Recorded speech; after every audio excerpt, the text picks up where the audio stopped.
It's second string, but we don't never sit the bench. Rising stars of the radio, now watch as we ascend. Second string telling the truth, there's no need to take offense. Grant J. Logan in the booth, so you better pay attention.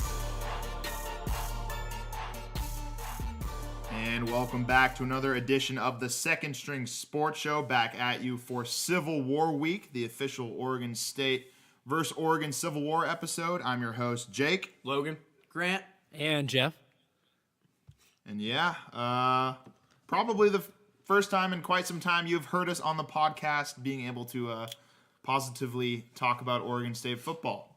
Yeah. Well, what? Second time. Well, yeah, second time. Since possibly the Cal third game. We did beat Idaho State. We weren't it's not a Pac-12 win. You can't get That's true. too excited about it. But no, it was definitely a game that we should have won, and we did. And we did by quite some fashion, if we do say so ourselves. Didn't all of us pick us to beat Arizona at the start of the year in our preview show? Yeah, we had it. We all predicted our early prediction. We had all of us winning the Arizona game, and then last week we all had everybody picked Arizona. So final score of that game was 42-17. The Wrecking Null really came into form. So I think some people were honestly kind of surprised because maybe some people thought that Null would maybe be rested up until the Civil War game. But hey, we'll take the Wrecking Null. The thick thighs were pumping on the field. Yeah, so what, I know there's definitely some takeaways from the game. What did you guys see from that game? Well, it's been something that we've been talking about. I believe we even spoke on it the last podcast. It is like Jordan Villeman blossomed from a disgusting, shriveled flower to like a beautiful rose that has blossomed from the dirt. I love you, Jordan. But honestly, that's how you can summarize the season up until this point. Yeah, I mean, it was really a season coming out party for Jordan. It was amazing. And, I want to just look at Marcus McMaryion. Exactly. Yep. That's what I want to get to. I was waiting who was going to hit that Marcus McMaryion buzzer first, and you won, Grant. Congratulations. Thank you. Hey, I was getting there. Jordan Villeman's performance also contingent. Yeah, but you didn't hit it McMarion's. first. You didn't hit it first, and I was waiting for someone to jump right on. Hey, I was just shouting at a personal friend of Second String Sports. Jake, I'm just gonna say it. Grant was like Ray J there. He hit it first. Jake is speechless. But let's look at McMarion's stat line real quick. 16 for 19, 265 yards, 5 touchdowns, and 0 interceptions. That's efficient. That's a decent day. Efficient. That's average. Decent. All right, let's look at this. Average completion, 13.9 yards. I think that says a lot considering how we were looking earlier in the year, and we had all of the short throws, couldn't make any balls thrown downfield completed, pretty much. That was a horrible way to say that. You know exactly what I'm saying. And, I think this was just McMaryion looking as confident as ever, coming in, getting comfortable with the offense, having Null back. Everything seemed to flow, and that was a great sign heading into this big of a game. And with Seth Collins out in this game, probably even next game as well here, for sure. I think kind of with a night game and definitely with a game that you need to win to have momentum, because you already knew that the Ducks won in the previous game, and it would have been going into the game for the Arizona game. It definitely would have been nice to had the momentum, and Beavs definitely took advantage of it. So that was awesome. Definitely. One thing I got to say, I did not watch the game because trash-ass DirecTV, I shouldn't say trash-ass, DirecTV doesn't have Hey, they could be a Pac-12. potential sponsor, Jeff. I love DirecTV for everything other than the fact that they don't have Pac-12 network, and every Saturday it's just such a big letdown that I don't get to watch the Beavs. Hey, you live vicariously through social media, I'm sure, seeing all the touchdown clips and all that. Absolutely. I got some great Snapchats there. I really wish I was in Reeser. Always great to be in Reeser for wins. It was a great atmosphere, but I mean, this weekend, sold out crowd for the first time since the 2014 Civil War. It's going to be excited. exciting. I'm excited to see. It's gonna be exciting. It's gonna be exciting. I'm excited to see Reeser packed again. I'm super stoked for this game because I think for the first time in a long time we actually have a chance at winning this game. Yeah. But still to touch up on last game, as we said, Nall came in, which was somewhat surprising, but now he's only about 200 yards away from capping 1,000. That's pretty impressive because he's missed like 4 games. Yeah, and that's that just shows the term, like just like how Nall runs is just head down and just looking to run people over, and impressed by the performances by Nall when he is in the game. Nall is looking like one of the best backs in the Pac-12. When he's healthy, she shows this year, which I don't think he had last year, that kind of straight line speed that, he has that ability to break away now where he might have been caught last year. He's number 1 in elusiveness in the NCAA by some metrics. So Missed tackles, yeah. So he's becoming one of the best backs in the Pac-12, if not the nation. It's going to be exciting to see him moving forward, especially next year. And if the last year's Civil War is any indication, he's going to have a field day versus Oregon. Yeah. Yeah, well, same with Marcus, too. I think this is a great sign because McMarion last year was his only start in the Civil War, and he played out of his mind. Yeah. Yeah, against a much 46 points. Against a much better Oregon team. I mean, Oregon and on the road. Yeah, in Autzen. I mean, he looked great. I think we got a great shot at winning this one. Mm-hmm. Yeah, Marcus really balled out in that game too, because I think there were, even Nall too. Nall had the huge run, so definitely looking for those two guys to be another big key factor in this game. One interesting X factor for the Beavs, who is questionable going into the week, is Victor Bolden. Strictly because he got lit up on a very cheap, like you can't even put up a more cheap call where he got the ball, or he was on the punt return, and he got absolutely lit up, and they called the penalty, but should have been an ejection. Should have been an ejection, but it'll be interesting to see. He should be ready. I wouldn't put it past him. It's going to be his last game in Reeser as a Beaver. I think he'll play. I'll think he'd play, but we'll just to monitor that as well. Is Bolton the senior? Yeah. Well, I really hope he plays then. Yeah, Bolden. Bolden played well in last year's Civil War too. I mean, he was big. Yeah, I think he had a punt return. He did have a punt return towards the end. Yeah, Bolden had a punt return that put us back into the game. Mm-hmm. I think he also did that a couple years ago too versus the Ducks. He plays well against Oregon. Yeah. One receiver. While we're on the topic, Timmy looked good. Timmy. I was gonna go in a different direction. I think I know where Grant. I think I know where you're going. All right, where am I going? Isaiah Hodgins. No, we'll get on recruiting in a minute. Talking about in the game. We got a 4-star receiver this week.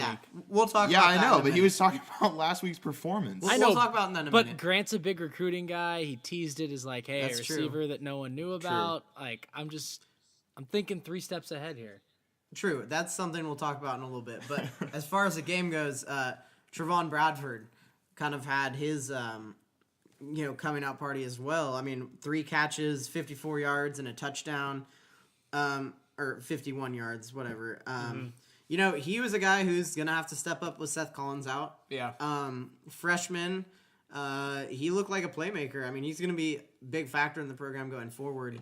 So it was kind of cool to see his first touchdown this week, and someone who I think could have a pretty big impact on the Civil War possibly with Seth Collins out. Yeah, and also with the emergence of Timmy Hernandez. Yep. Definitely has been big. He had one of the best catches I've seen. One-handed, it was great. In a while in this season, but definitely think with Timmy Hernandez and Bradford, definitely going to be key factors stepping up for Seth. Yeah, and don't forget the fake punt or the fake field goal. Timmy True. Hernandez ran that. Yeah. And Pierce had a great game as well. Yeah, Pierce is looking like a good back to have behind Null. Yeah, Pierce can really catch the ball out of the backfield, and that's something to get a change of pace when you switch out Null. When you hand out Null. True. Yeah. True. So what are you guys' let's get into predictions sort of for this week, key factors to the game, and then we can sort of talk about the Ducks' momentum going into this as well. Because we mentioned, a little bit ago, they had quite the win last weekend as well, which sort of changes the dynamic and changes everything as well for this Civil War. But predictions this weekend, key factors, what are you guys thinking? Well, We got to run the ball. Yep. Yeah. We gotta Right. run the. We gotta run the- No. Yeah, there you go. We just gotta be consistent with our running game. That's whenever we've been in games and we've won, we're consistent with the run game and we're sticking with it. So that's gonna be a big factor, obviously. I agree, and avoiding turnovers for me too. That's something Marcus did really well. He was efficient with the ball, making good decisions. That's also key. Just avoid turnovers, run the ball.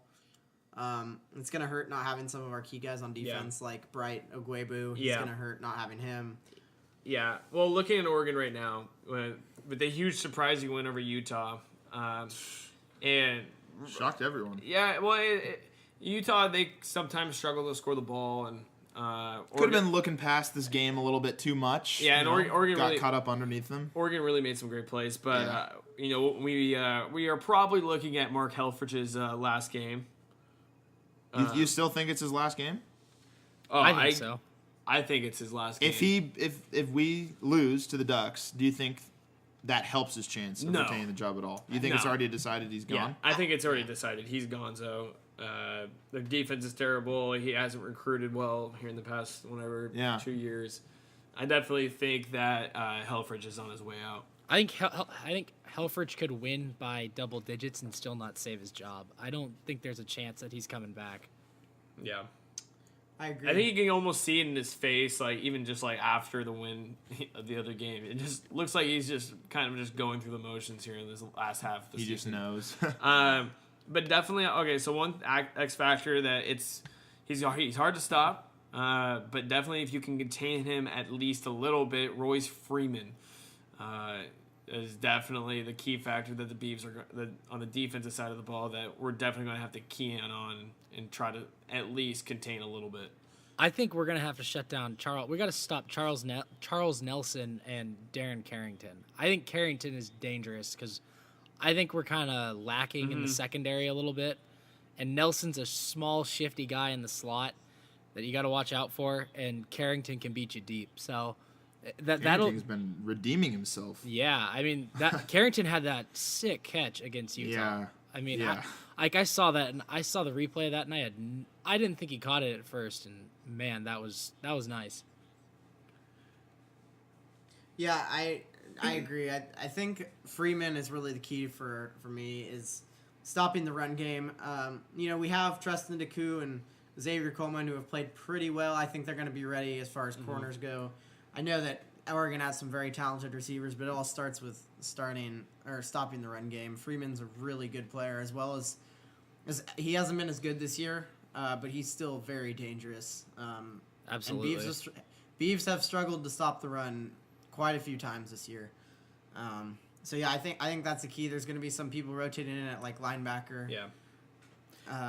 But I mean, I think that's a key for me. for a rivalry game like this, stats and everything like that, all that stuff gets thrown out the window. Because if you look at it, Yeah, agreed. because this Last year. the year. last 3 years, like really, if you look at it, the Beavs have been projected to lose practically every single one, and look at the scoreboard at the end of the game. I guess not the last game. The last time we Corvallis. played in Reeser, we got absolutely demolished. Yeah, you're right. I specifically remember a moment looking to my right as drunk Logan sat with his head in his hands, looking like he just got news that his dog had been hit by a car. See, That's an epic pick. I remember Yeah, it was that. pretty sad. I remember that game, getting there like a little late in the first quarter, and just getting there and it's 18-0 already, and going, shit, this is not gonna end well tonight. Yeah. Yeah. Well, besides that game, the 2 other years, both in Austin. Yeah. Those games were totally competitive, and the Beavs weren't even projected to even really be close. So if you look at this year on paper, Hopefully we're not cursed in this- Reeser. yeah, if anything, this is set to be the most competitive Civil War Of recent on paper, like ever, like last 10 years at least.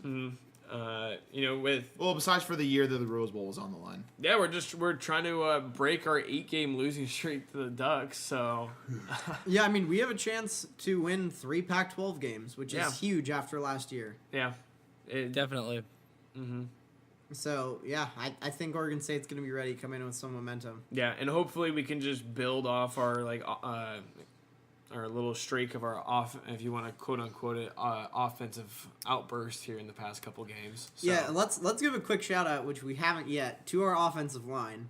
They've been playing really well lately. They've been playing better. They've been keeping Marcus on his feet, and I don't know if it's if it's Marcus also being able to move around. A little bit better than. I think it's a little of both, and it's also Arizona, but the offensive line was making some big holes and has been for Ryan all the past couple weeks.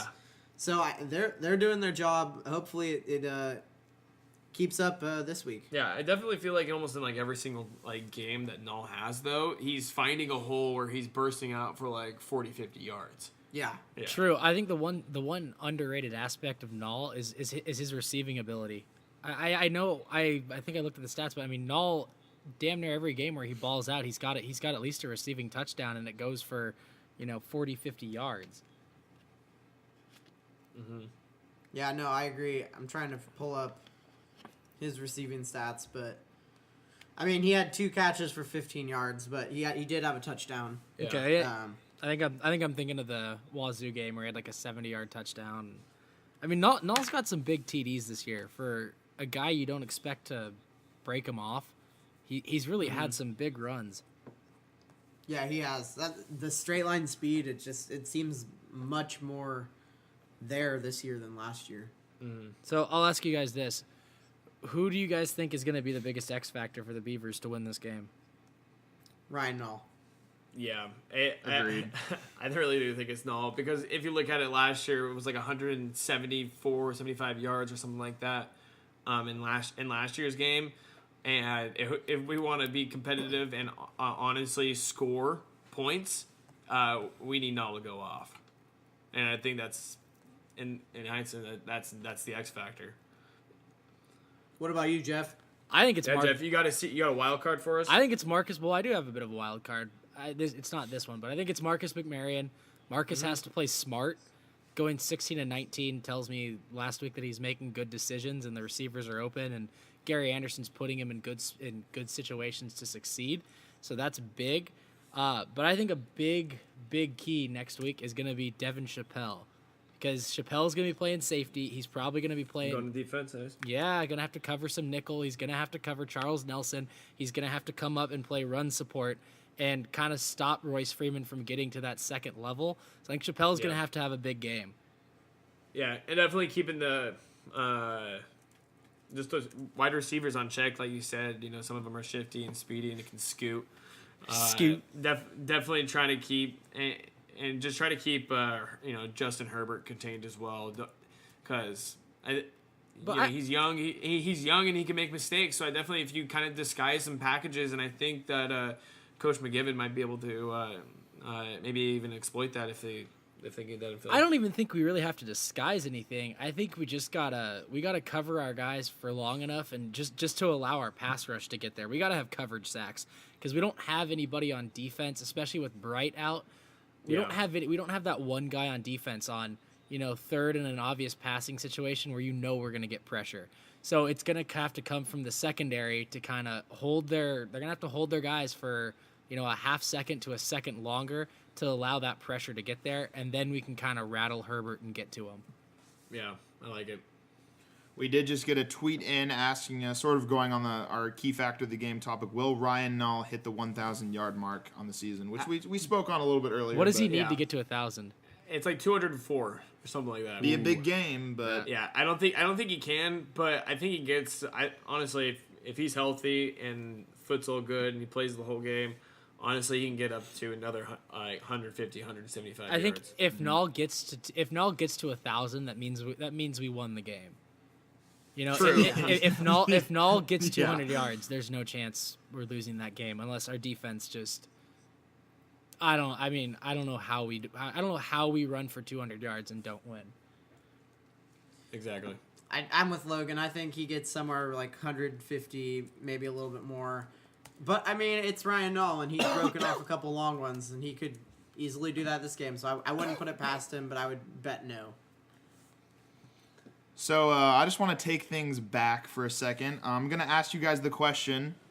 The last time the Beavers won in the Civil War was the 2007-2008 season. What are some of your guys' memorable moments from the last Oregon State win or that year in general, if you can remember 2007. Yeah, just to put things into perspective from the last time the Beavers won the Civil War. Jake, who was Crank That by Soulja Boy was released. Who was the quarterback for the Beavers? Like, name some notable players for the Beavers on that team. James Rogers, Jaquiz. Was Matt Moore the quarterback at the time? I think that's too late. I want to say Lyle Moyval. It might have been Moyval. Really? Oh yeah. Let me look. Because he played with he played with Quiz, and that would have been, I think that was that the year that they beat USC on Thursday night. I believe so.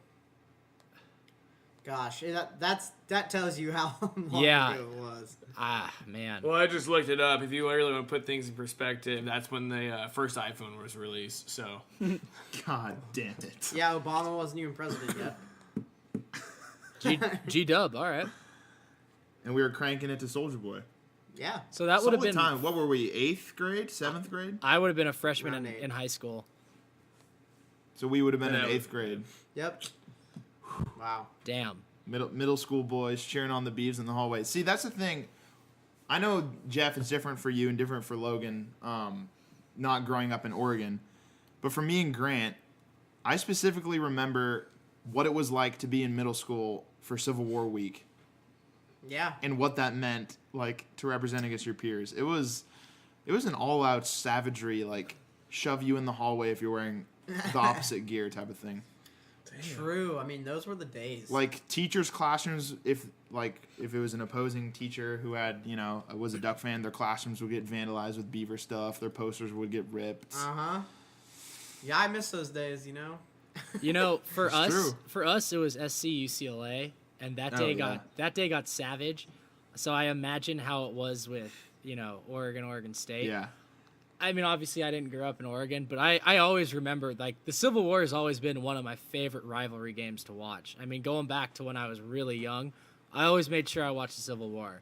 So Big civil guy from day one. damn right, man. Always. It's just pretty insane to think that the last time the Beavers even won a game or won a Civil War, me and Grant were in 8th grade. You guys were freshmen in high school, and now we are graduated college adults. All with jobs. Isn't that insane? Yeah, that's pretty crazy. That's kind of weird to think about. Kind of hurts to think that. But Well, I mean, we got to get this win this man. year. It's been It's far been too long. too long. Too and long. I really want to call Oregon our little brother. all right. Well, we gonna make some predictions here. Let's do it. All right, Jeff, kick it off. All right, so the line is opening up. Oregon is a 3-point favorite. I say fuck that and fuck Vegas. Beavers win by 4. I am going to go 28-24. And the Beavers win.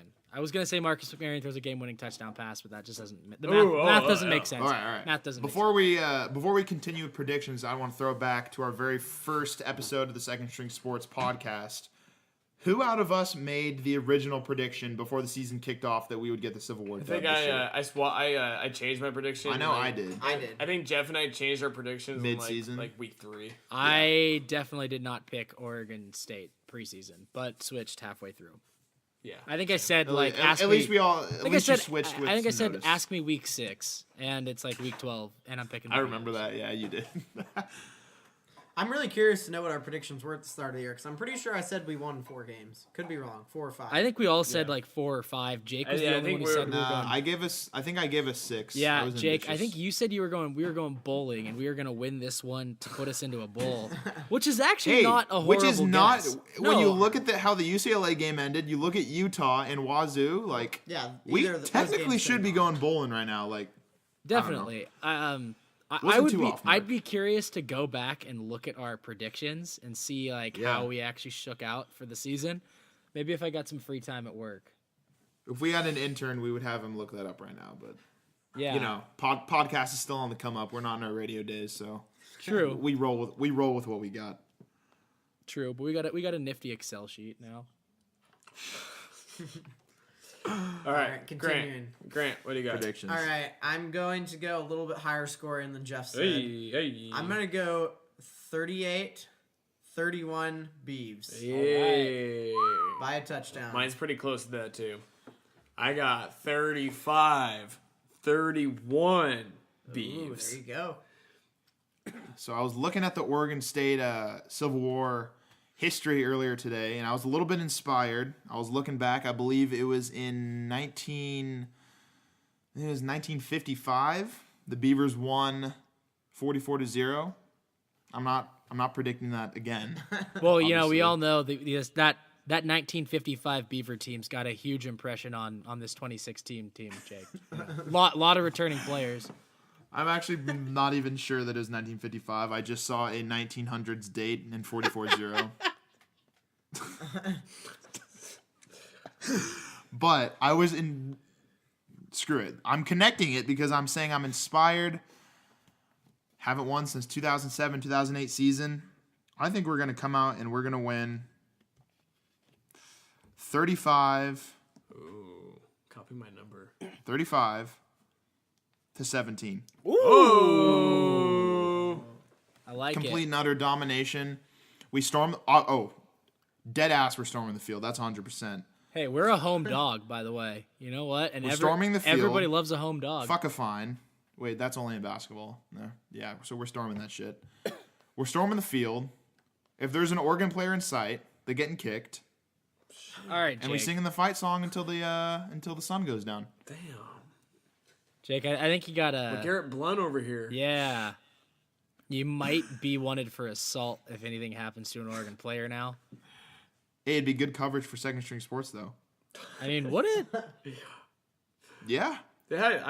Yeah, Jake, do it. Any Yeah. news is good news, right? Ah, You know? that's true. Any publicity is good publicity. So, Jake, I'll leave the kicking and the assaulting up to you. So, hey, man, you do you. But yeah, that's what I predict. All right. We're winning big. We're winning strong. It's gonna be a good day. There it is. Jeff, did you say yours? I don't remember what it Yeah. was. Yeah, 28-24. 4-point Oh, okay, game. yeah, Yep. you're right. All right, so we're all on the Beavs. Yep. Beavs bandwagon. I course. love a home dog, so let's go Beavs. What will you be doing, Jeff? Since you're gonna, you won't be able to grace our presence for the game. Where will you be watching? What's the mood gonna be like, and what's it gonna be like when the Beavs get that W for you? I'm gonna find a way to watch it. There's no way I'm missing this game. There's no question. I'm texting everybody I know. I'm either getting a Pac-12 login, Go to their house, or I'm gonna Yeah, go. get a login. I'll go to my grandma's house. I know she's got Pac-12 network. Might get a Go to a little. sports bar at the least. Yeah, but they don't really play it down here. Because True. the other thing is SC Notre Dame's going to be going on at the same time, so that's going to be on Yeah. at the bars down here. So maybe I'll go to grandma's house, get a little lunch, watch the Beavers. It might get a little rowdy for grandma, but she can handle it.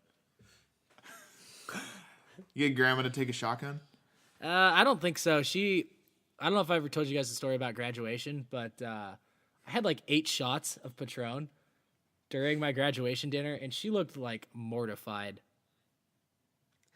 So I don't. How are you alive, Jeff? I'm 6'4", 200 something pounds. I think I can handle a couple True. shots. It's a tank. Well, that couple is not 8. Well, but it wasn't like 8 back to back to back to back to back to back to back. They were spread out Okay. over like 30 minutes. Jesus. Big window there, Jeff. Well, I mean, what happened was we're just kind of sitting there, and then the next thing I know, like my buddy's dad buys me a shot, then my buddy's mom True. buys me a shot, then he buys me a shot, then my aunt and uncle get involved, then my parents get involved, then my buddy's parents get involved again, and I'm not gonna say no to free Patron. True. I will say I will not be under the influence that I was against Idaho State.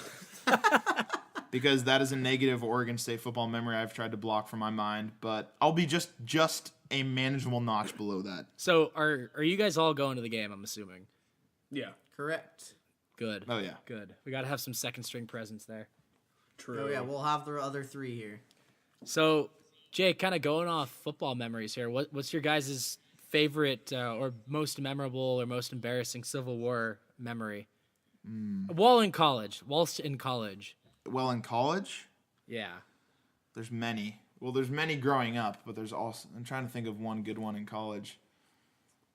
Because I feel like I got a pretty good one. But I want to hear Not really that I can think of for college, because we've only had the 2 Civil Wars, and they've both been very They were uneventful. epic. And Yeah, I mean, did you say they're epic? They were epic. the one at Reeser, The 2 in Reeser?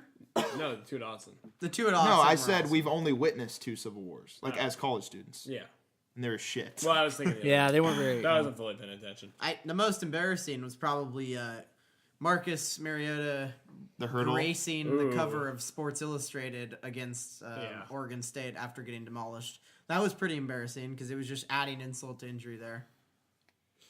I don't really have any from college, but I do specifically remember in middle school getting in a huge verbal argument with a Duck fan named Tyler in my classroom and getting a massive yelling match. And Classic die. he threw his binder at me, and we got called out into the hall, and teacher had to say that it was just football, but fuck the Ducks. Yeah, so. but you knew better than that teacher, Jake, because it's not just football. Well, 7th grade me was finna throw hands. Go Beavs. Go Beavs. Go Beavs. What about you, Jeff? You said you had a memorable one. Yeah, so that Marcus Mariota one. Well, I was 21 at the time. Anyway, I had a few refreshments. I was hydrated before I got to the game. And anyway, a buddy of mine, we thought it'd be a good idea to kind of sneak some beers in. And anyway, so we're in the student section, and we decide to crack them in the student section. Little did we know, right behind us is a Oregon State trooper. So he watches us do it the whole time, and he walks down into the stands, and he goes, "You two, finish your beers and come with me." So we chugged our beers on the spot. He let you finish them. Yeah, he let us chug. So we finished them on the spot, left, had to go to like the little Reeser Stadium like jail. I got written up, got a little citation, and I couldn't come back to Reeser Stadium for 24 hours. So that's probably actually my most fond Civil War memory. There's also when I was a sophomore walking to the game, those beanies that kind of like look like a beaver or a duck. Yeah. I walked past a girl, she had one of them on. It was a duck one, and I just kind of turned her and said, "Fuck, that's a stupid ass hat."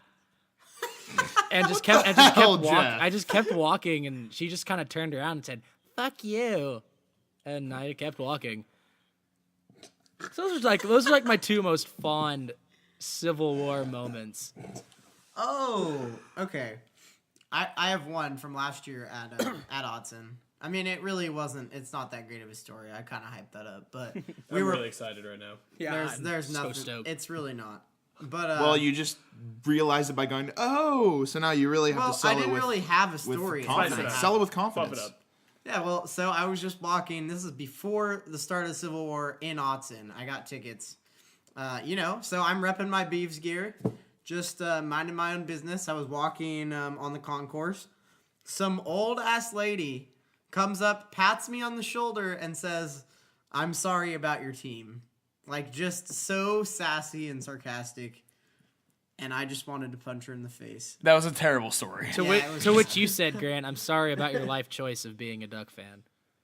Yeah, I mean, I almost How old just was she? said, "I'm sorry that you That was a terrible story. that you support a school that endorses rape." That I would- almost said that. Yeah, Okay, you know that would what? have been better. How old- If you would have said that, how that old would was spice she? up the story. She was probably like 50s, 60. I was expecting older. Now that makes it worse. Well, but she was much older than me. Well, so here's the thing, though. It's kind of like a no-win situation for you, Grant, because like if you get in a verbal argument with her and you lose, you lost to a 50-year-old woman. And if you Yeah. win and you take it to way too savage of a place, Then you bullied a you 50-year-old bullied woman. a 50-year-old woman. True. I should have just So, said, it I'm just- sorry you support a rape school, but I didn't. Yeah.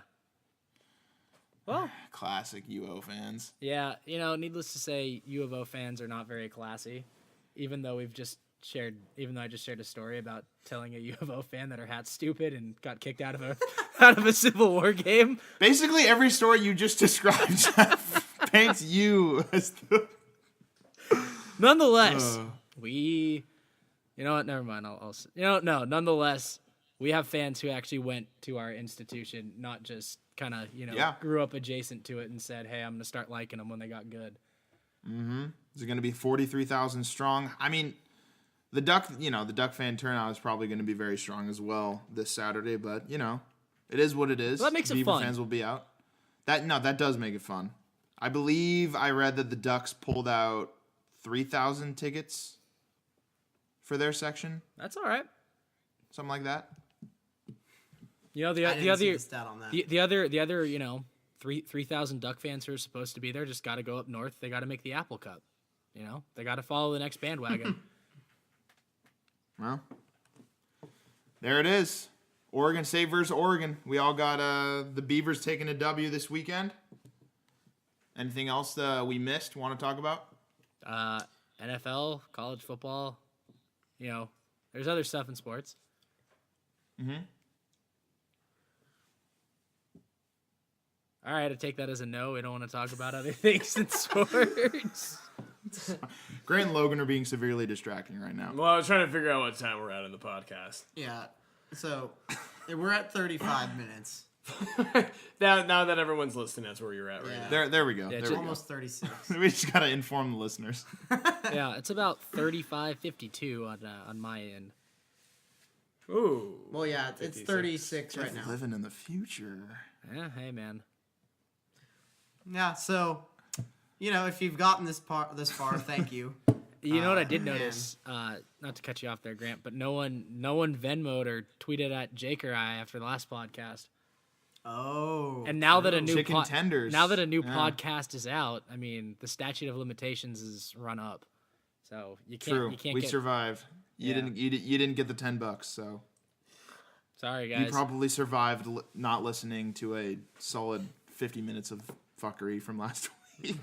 Yeah, I don't know how much sports we talked last week, but it was fun. It was fun. I did listen to it. Oh, jinx. Oh, whoa. I listened to it at work last week. And Now you guys need to know what? Venmo each other.